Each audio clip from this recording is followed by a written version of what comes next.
Screen पर आपको 2 video दिखाने वाला हूं। इसके बाद में हम इस गंभीर मुद्दे पर चर्चा करेंगे। सबसे पहले पहला वीडियो देखिए। लिविंग गॉड है वो, लिविंग गॉड। हाँ। मैं दूर हूँ लेकिन उनके जैसे कोई नहीं है। हाँ। उनका सेवा करेंगे तो धन्य हो जाएंगे, इतना ही बोल। प्रधानमंत्री जी से मुलाकात हुई? हाँ मिली, दर्शन हुआ, उनका दर्शन हुआ। ये एक शिक्षित महिला के विचार हैं। इसके बाद में अब दूसरा वीडियो देखिए। अब न्याय भगवान से मिलता तो न्यायालय नहीं होता। अगर विद्या सरस्वती से मिलती तो विद्यालय नहीं। क्या गलती कर रहे हैं? तो हम चाहेंगे मंदिर से ज्यादा स्कूल की जरूरत है। जगह जगह पर सरकार जितना करोड़ों रुपया बेगर कहे सुने तो मंदिर में खर्चा करते हुआ पैसा सरकार हमें कॉलेज स्कूल में खर्चा करे और टीचर के साथ में खर्चा करे।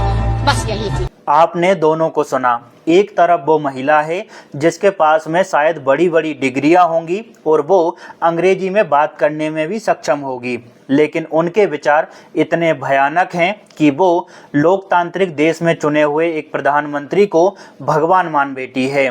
जबकि इन लोगों की जिम्मेदारी अधिक होती है दोस्तों कि वो देश के विकास के लिए सरकार से सवाल पूछे। वहीं दूसरी तरफ एक ऐसी माँ है जिसे समाज अनपढ़ कहता है, लेकिन फिर भी ये मंदिर मस्जिद के शोर में नहीं उलझी, बल्कि मांग कर रही है बेहतर स्वास्थ्य, शिक्षा और रोजगार की, जो कि दोस्तों एक इंसान के बुनियादी अधिकार हैं। अब आप बताइए कि असली पढ़ा लिखा कौन है?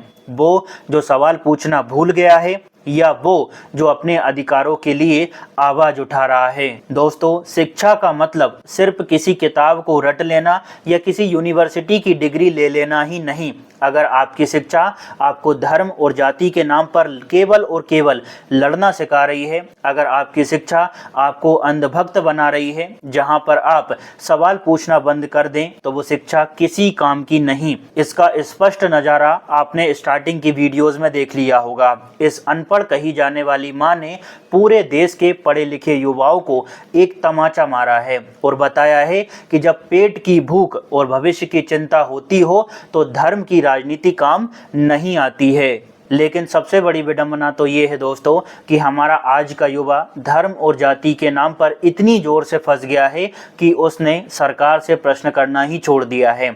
चाहे सत्ता पक्ष हो या विपक्ष, सीधे तौर पर खुलेआम पैसा बांट देते हैं चुनावों के दौरान और जीत जाते हैं। इसके बाद कोई काम नहीं करता क्योंकि उन्हें ये समझ आ चुका होता है कि पैसे से सारा काम हो जाता है। इसी वजह से हमें रोजगार भी नहीं दिया जाता। दोस्तों, हमें इस देश में साक्षर नहीं बल्कि जागरूक नागरिक बनने की ज़रूरत है। इसलिए डिग्रियों वाले रोबोट नहीं चाहिए भैया, बल्कि ऐसे लोगों की आवश्यकता है जो अपनी बुनियादी ज़रूरतों के लिए सरकार की आंख में आंख डालकर उनसे सवाल कर सके। तो अंत में आपसे बस इतना ही कहना चाहता हूं कि जब भी चुनाव हो तो धर्म और राजनीति के नाम पर वोट मांगने वाले लोगों को वोट नहीं देना है। दूसरा, जो खुलेआम पैसा बांट रहा है वो आपका पैसा है। जब आप टैक्स भरते हो तो इनके पास में पूरा पैसा पहुंचता है, सरकार के बजट में जाता है और फिर ये खुलेआम पैसा बांट देते हैं, जबकि यही पैसा आपके हित में खर्च होना चाहिए, शिक्षा, सुविधा और रोजगारों में खर्च होना चाहिए। लेकिन ऐसा नहीं होता है। इसी वजह से जब भी आप वोट देने जाओ तो इस माँ की बातों को जरूर याद रखिएगा। भारत का असली मंथन तभी होगा जब आप सही मुद्दों पर बात करोगे। उम्मीद करता हूं कि इस वीडियो ने आपको ये जरूर समझा दिया होगा कि हमारा देश किस ओर बढ़ रहा है। मिलते हैं अगले संवेदनशील वीडियो के साथ। तब तक के लिए आप सभी का बहुत बहुत धन्यवाद।